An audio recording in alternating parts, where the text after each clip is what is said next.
Okay, this is a jar. It's got the label of the variety. And in this jar, it looks nasty. You can see the seeds down in there.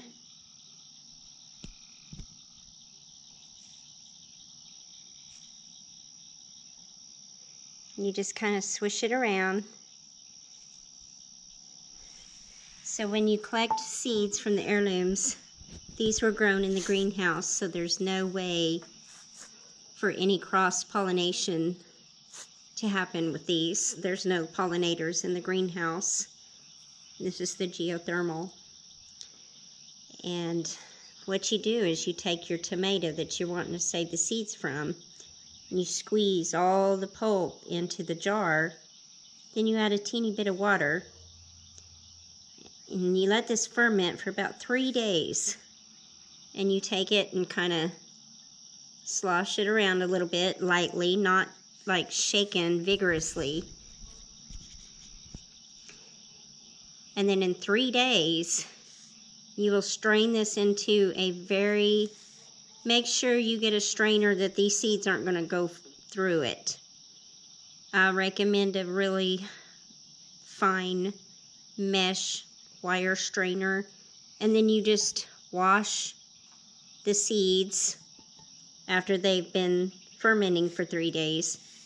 Then you pop them out of the strainer onto like a plastic container with a coffee filter on the inside with the the date and the variety of the tomato. And then once it dries really good, you make sure that those seeds are dry before you store them. And you place them in a nice seed-saving envelope with the variety, the date, and the year. And the date and the year. And then put it in a Ziploc bag so it also does not get moist. You can freeze them, refrigerator, or store them in a place where they're not going to get wet and then not get hot. So that is how you store the seeds. This keeps the bloom onto the seed and preserving the seed. If you just dry a seed or take seeds, rinse it, and just dry them, they do not last. This is the way that you preserve your tomato seeds. And you just take a jar, lift the lid in the variety, and that's how you do it. So this is one of the ways to preserve your tomato seeds.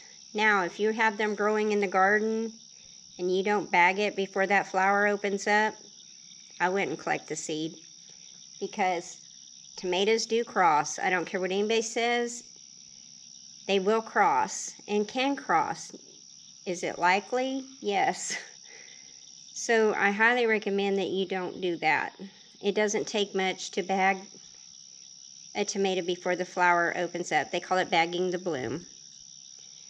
Anyway, this is your seed saving tip for your tomato seeds, and I hope this helps you be able to preserve seeds. It should keep them viable, if they're stored correctly afterwards, up to 8 to 10 years. All right, y'all. Wendy at Hardneck Farms.